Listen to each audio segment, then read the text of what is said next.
olete nüüd endale õige toredad asendid sisse võtnud? Jaa, et see on nagu mullivannis, ainult et vesi on puudu. Nii vahva, eks ju, Vilma? Jaa, muidugi on tore, saaks nüüd veel sunistada ka, tuleks see suvi juba ükskord rutem. Sa vaata, lillekesel on juba õied peal. Oi, need ei ole lilled, need on ju tomatitaimed, aga õied on neil tõepoolest peal ja nüüd on paras aeg nad juba sinna suurde potti ümber istutada. Ja selleks meil on suur pott juba valmis pandud. Ja nagu näete, meil on valitud sellist ilusat oranži värvi potikene ja me paneme selle kollase õitsva Veenuse siis sinna potti.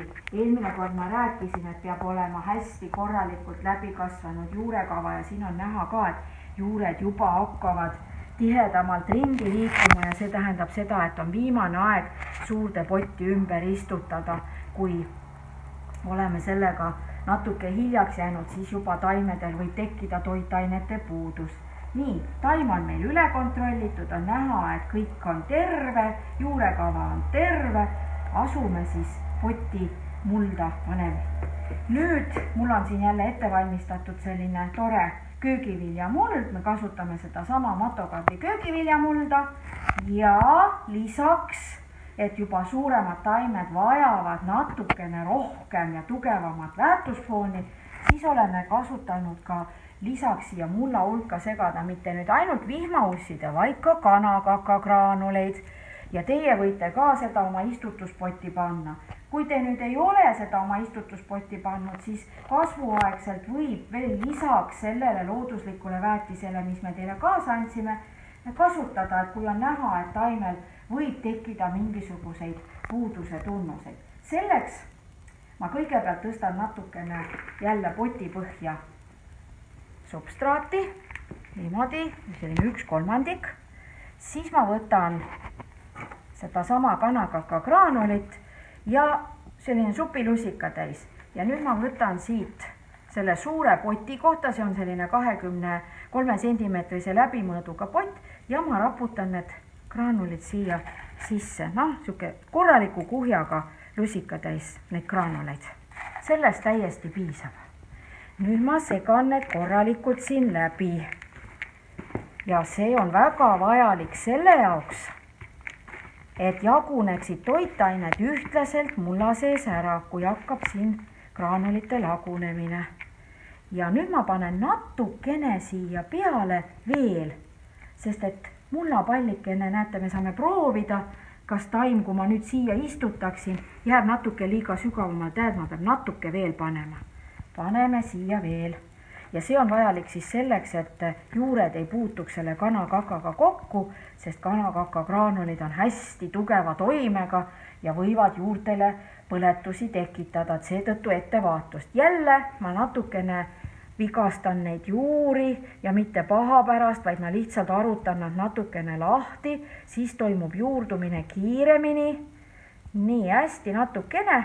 Ja nüüd näete, need juured on siin niimoodi ripuvad, et nad ei ole enam kinni üksteise küljes, vaid nad saavad siis kohe edukalt kasvama hakata. Ja asetan nad kenasti siis siia mulla pinna peale.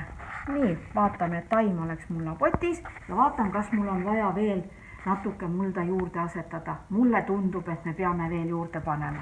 Mis teie, Veenus ja Vilma, arvate? Me ei oska midagi arvata, me ainult vaatame, eks ju, Veenus? Jah, Vilma, ma olen suga täitsa nõus. Nii, ma võtan veel korra taime välja ja panen siia veel juurde. Taimed peavad jääma õigele kõrgusele. Nii, nüüd ma panin siia natukene substraati veel juurde ja nüüd ma saan korrigeerida seda istutussügavust, et kas ma teen augu, näete, ja siin täitsa ta nüüd sobib. Ja nüüd ma saan seda mulda natuke juurde panna. Nii.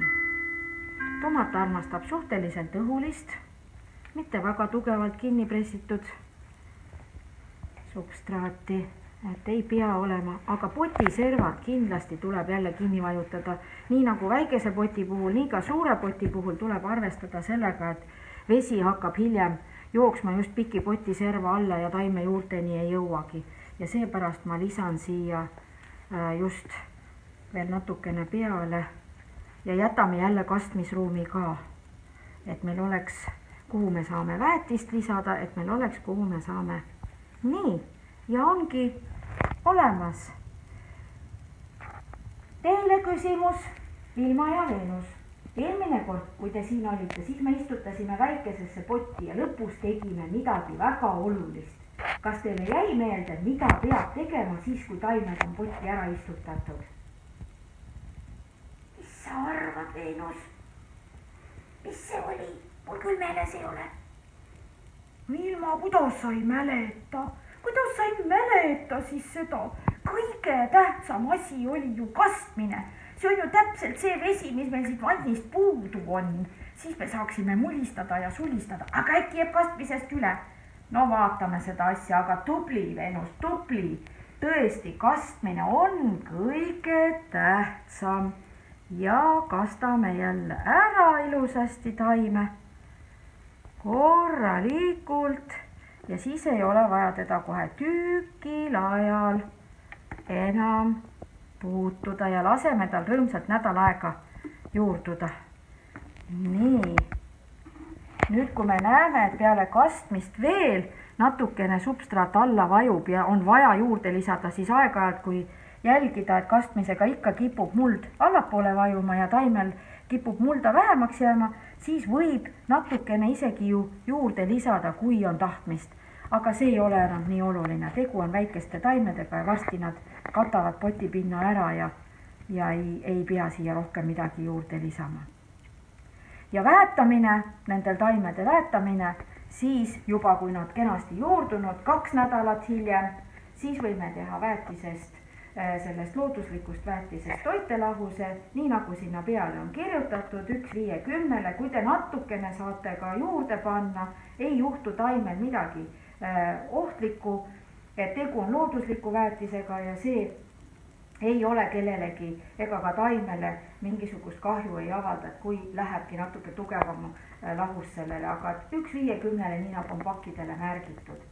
Ja me teate, et te siis osa taimi väetate ühe loodusliku väetisega ja teisi siis teise loodusväetisega. Need, mis me teile kaasa oleme taimedega andnud. Aitäh teile ja edukat taimede kasvatamist!